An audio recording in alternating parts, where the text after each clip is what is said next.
Matt Pressman from Florida Tennis Magazine, editor and publisher. I'm here with Casey Curtis, Curtis Tennis Academy. We're here located at the beautiful courts that Rick Macci has here in South County Regional Park. Super excited to talk to Casey today. Been a big fan of what you've been doing on social media. Thanks, and some of the tips you've been giving. So let's start with the fact you've been coaching for 40 years. Can you tell us a little bit about the core principles that you try to instill with your players? Yeah, I think the first one is really important to make sure you're having fun.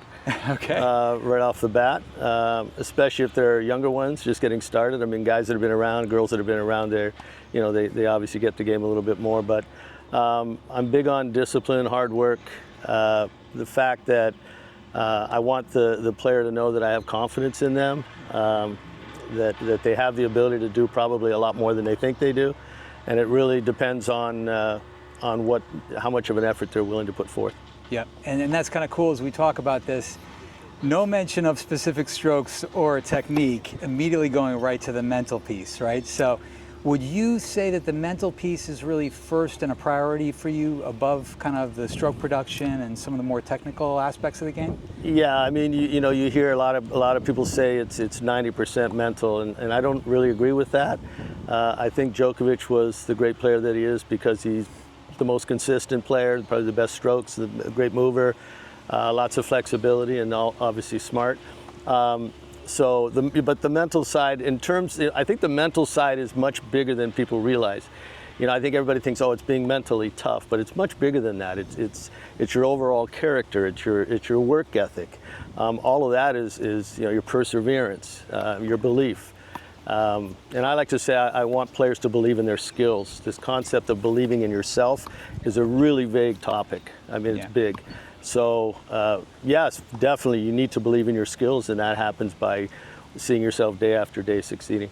Yeah, and it's interesting because I do notice a lot when players get fatigued or they're going through losses that some of that confidence wanes a bit.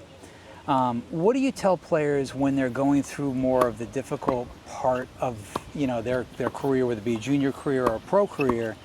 How should they deal with that?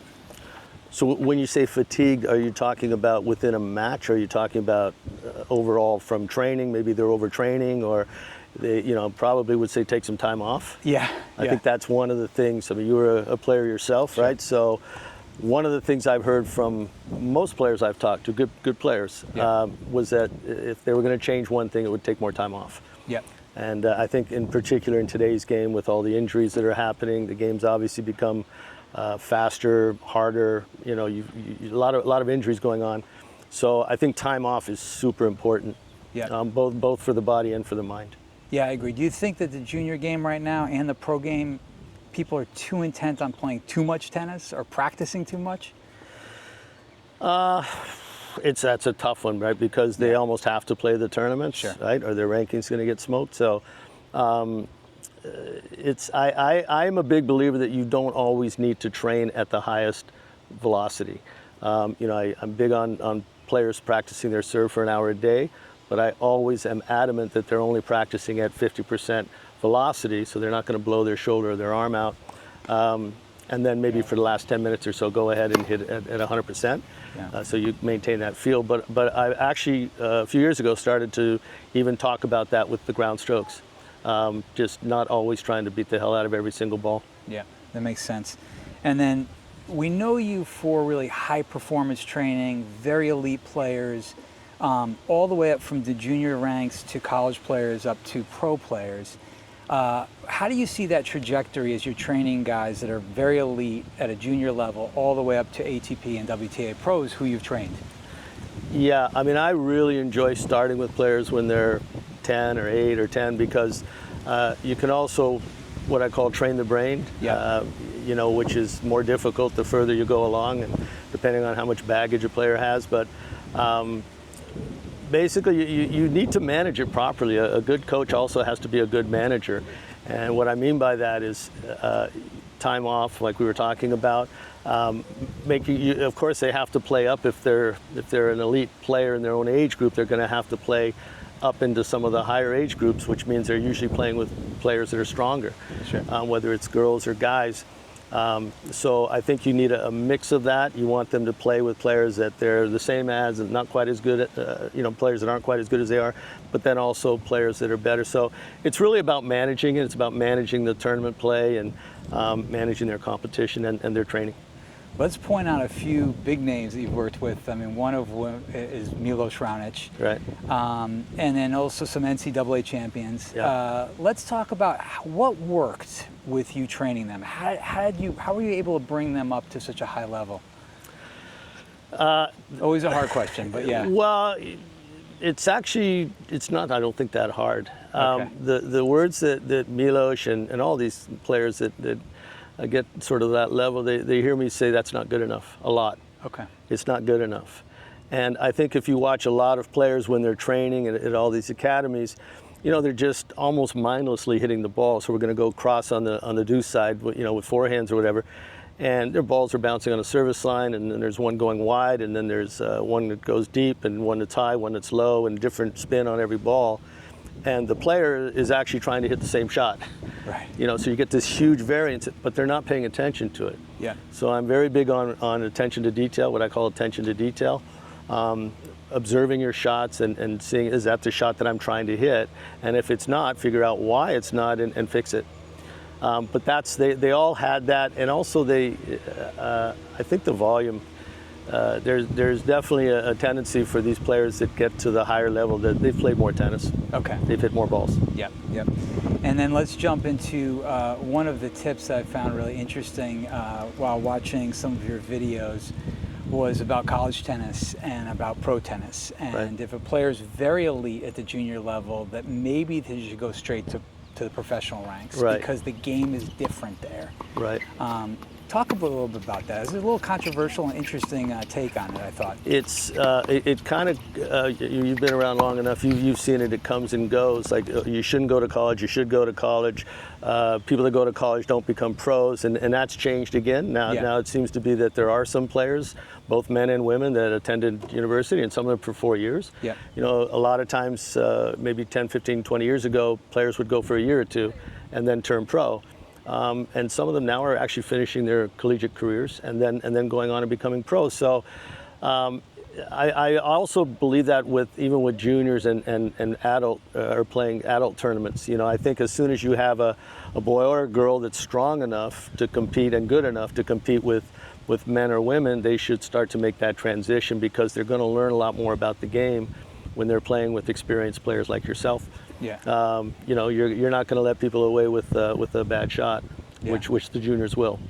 So it's the same going, I think, from college to pro. We can talk about that one later with a particular person if you want. Absolutely. Now let's jump back, of course, to serving, right? Because we know that watching a lot of your tips, which I found fascinating, was your approach to serve. And you just showed me an amazing video, and we'll play this as B-roll in the background. Okay. But which player was that with? That was Liam Draxel. right, who did very well in college and now playing some pro tennis. He's ranked where about? He's right around 150 now, 150. ATP. He's moving up pretty steady. He's climbing the ranks. One of the silkiest, suavest techniques I've seen. Yeah. And how do you coach that level of relaxation and calm and just not getting tight and tense during a serve? It's always under such pressure that I feel like the serve falls apart. What's the secret to it? It's just continually standing next to the player and talking to them and caring about it. And, a lot of times the player will feel, oh, I'm very relaxed. And relative to maybe where they were before, they might feel that, but they're not even close to really being relaxed. So you go through different exercises. Sometimes I'll have them sing or talk or whistle, so they're not holding their breath, because most players will get up here and go, ah! Right at the last second. I mean, I have an 8-year-old who's down here from Canada, and he's training. We're working on his serve, and I have a video I'll show you later if you want. Okay. He's just talking away, and he's hitting his serve. He's hitting these nice topspin serves.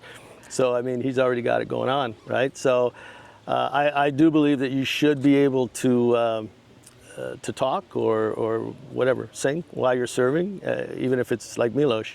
I remember one time up in Toronto, I went to see him. He was doing an exhibition with Brad Gilbert, And I hadn't seen him for a while, so I went over to talk to him. And he's warming up his serve indoors, and literally telling me about, you know, some of the things he's been up to. And he's sitting there just one after another at 140, bang, bang, bang, but he's talking in a normal voice. Right. And that's, you know, I used to stand next to him for years, you know, an hour a day, and tell him that, you know, you got to relax, breathe, including the hitting part of the motion. That should also feel relaxed, because you'll see some players, they're nice and relaxed in the beginning of the motion, and then they get very tense as they go to hit. Yeah. Because they're thinking, wow, you know, power, here we go. But you don't need to get like that, okay? Yeah.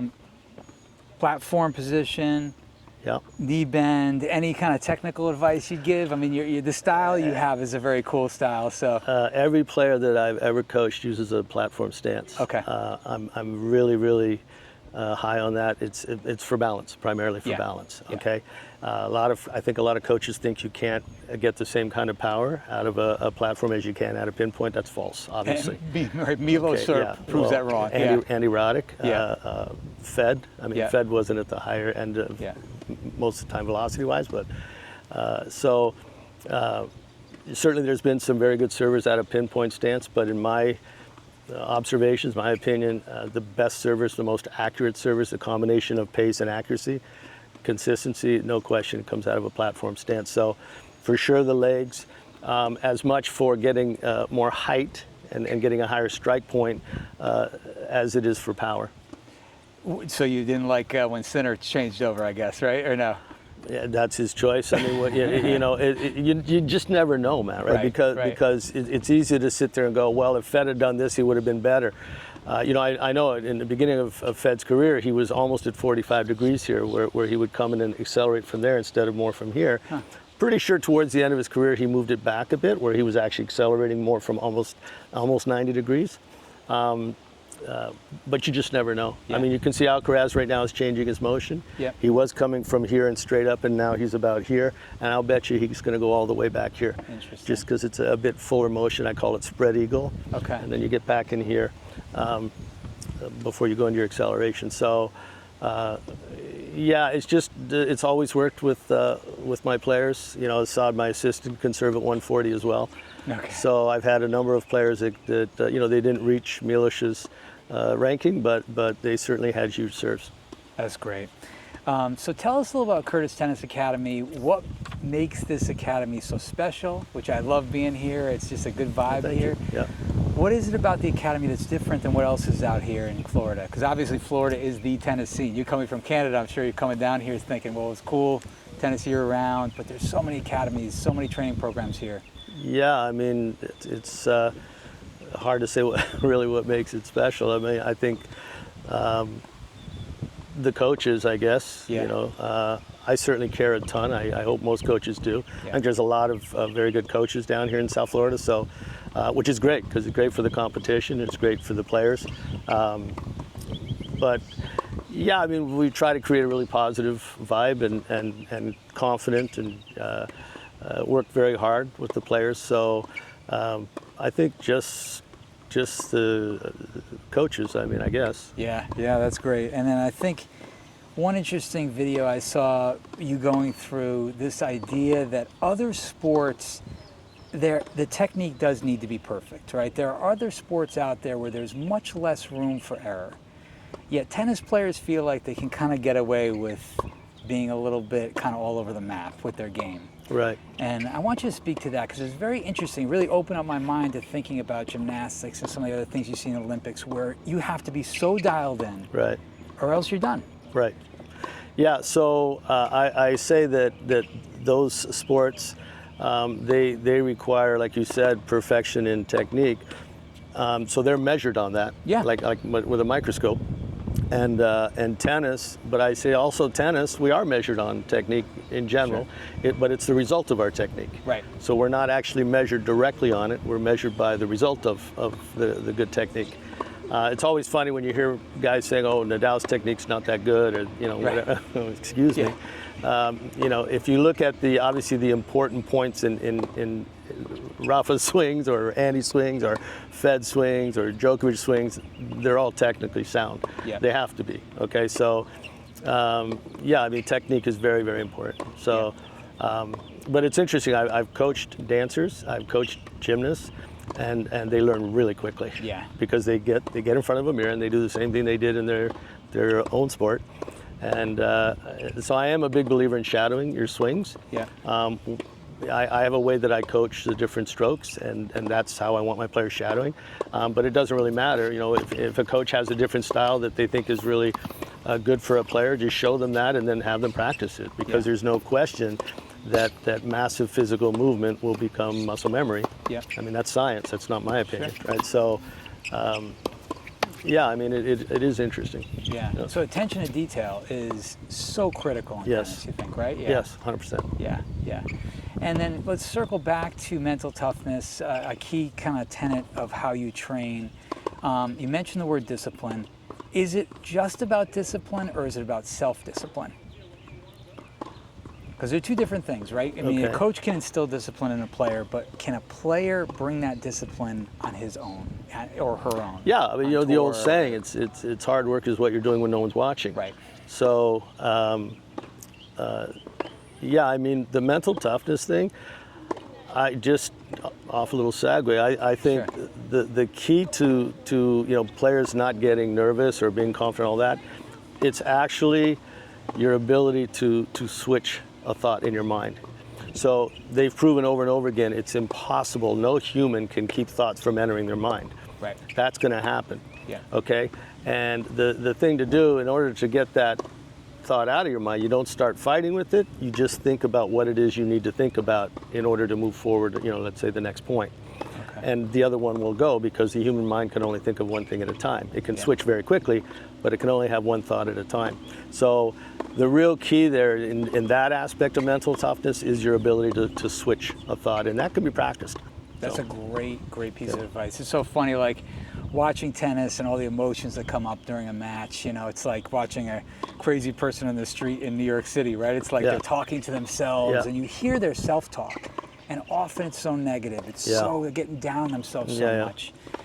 So, really, what do you talk about self-talk and about? Oh, yeah. You know, Yeah. how do you sort of train the right self-talk in? Yeah, well, I think everyone knows what they should be saying. Right. And most Right. players, they understand when they're being negative, but I just spoke to a player about it yesterday.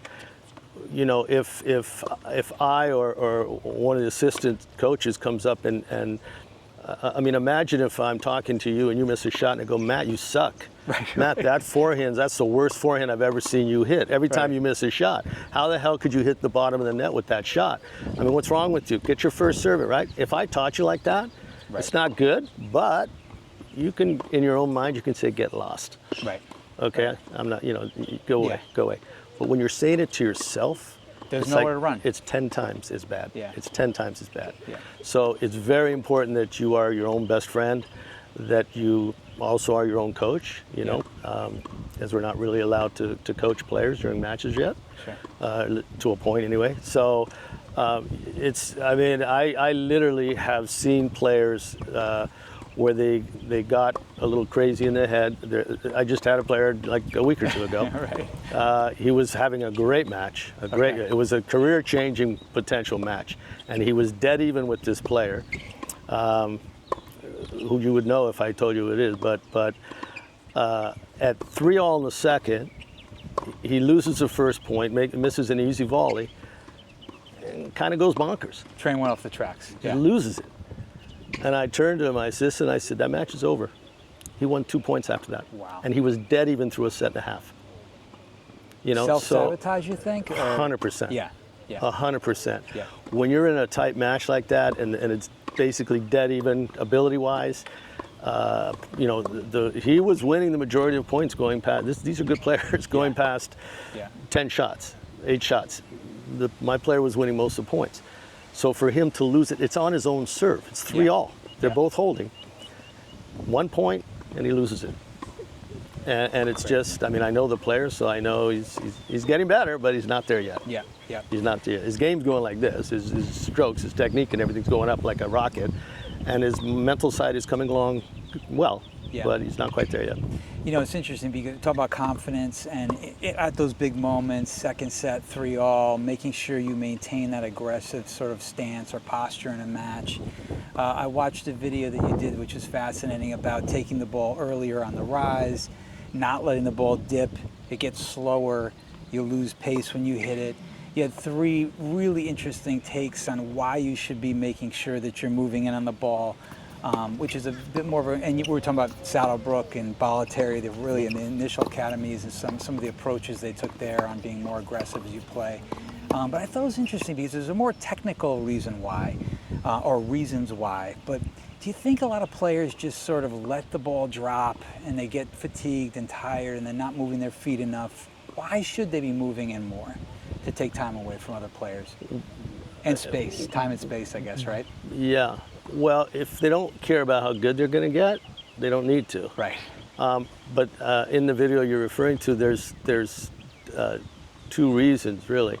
The first one is that most coaches in the beginning, when they first start coaching a player, tell the player to stay behind the baseline. Mm-hmm. And they call this, what's it called? The dead zone, right? The no man's land. Yeah, no man's land, exactly. No man's land. Yeah. So you tell every player this is no man's land, and then you tell them you want them to come into no man's land? Yeah. No. So that's how most players are taught in the beginning. And it can be quite a long process, okay? And then it's easier, well, players think it's easier.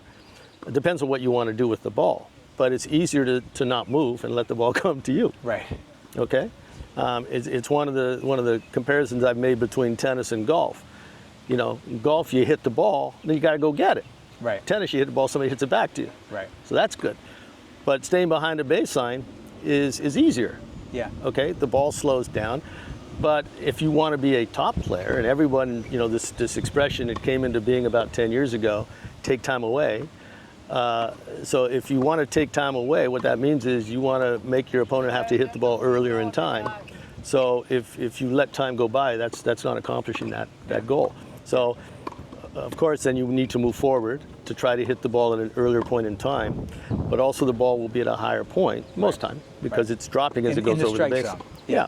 So it's in your what I call a power zone or strike zone. Yeah. Okay. So the ball, you're hitting it earlier in time. The ball is moving faster because it hasn't had time to slow down. Yeah. You know, I don't know if you've ever seen the way the ball slows down. Right. It's very fast, like Yeah. it you know, slowing down. So, you know, a 100-mile-an-hour serve, by the time it gets to the receiver, might be at 80 or Where Daniel 70. Medvedev is, it's like he's way back, so he's really Yeah. slowing it down. Yeah. Yeah, well, he's got his own style. Yeah.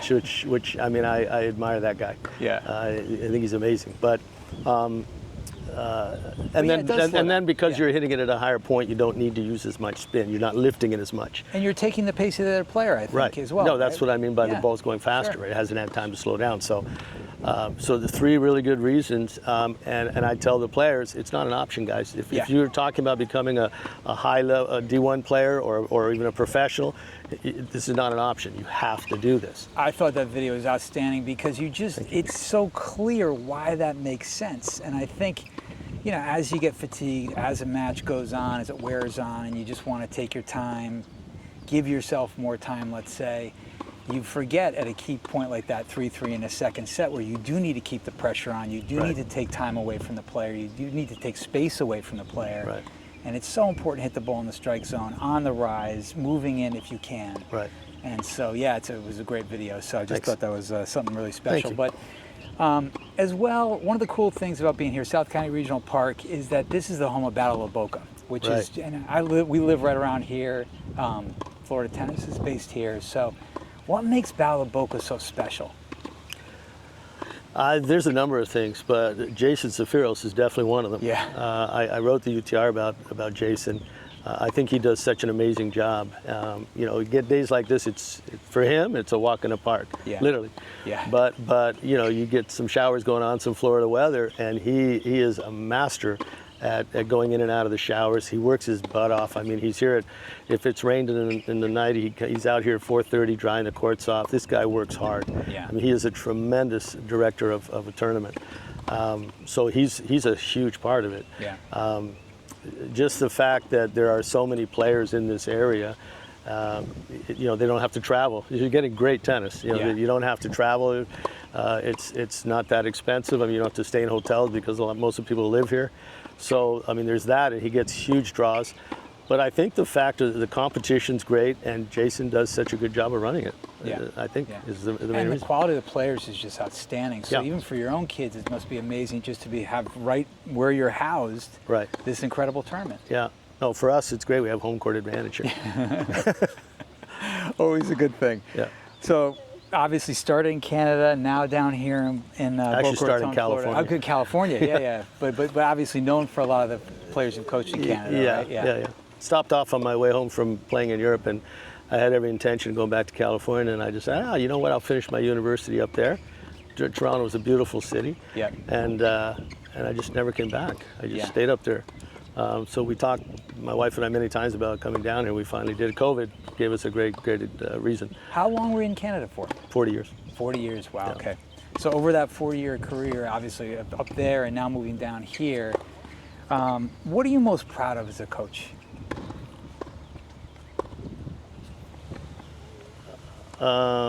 I think how much I care. Yep. I mean, I love what I do. I'm pretty much 24/7. I just love tennis. Yep. I love tennis. I live to work. Yep. I can't wait to get to the courts every day. It's for me, it's just such a rewarding profession. Yeah. It's such a, you know, in particular, like I think I said to you earlier, like helping young people with their confidence and know that, you know, whether it's pertaining to their tennis or just their life going forward, you know, I think you've done something good. Yeah. So that's it. Absolutely. Well, guys, if you get a chance to come down to South County Regional Park, please check out Casey Curtis and his program, Curtis Tennis Academy. Obviously, a lot of players that read Florida tennis do know of the Battle of Boca, but definitely come by and check it out. It's been a real pleasure hanging out, meeting Thanks, you man. today, Yeah, spending likewise. time with you. Make sure you check out his Instagram account or all his social media accounts. Some incredible tips on there. I got caught in a rabbit hole, and I wound up just watching tip after tip. So Thank you. definitely worth checking it out, all right? Great meeting you, Thanks. man. All right. You too, bud.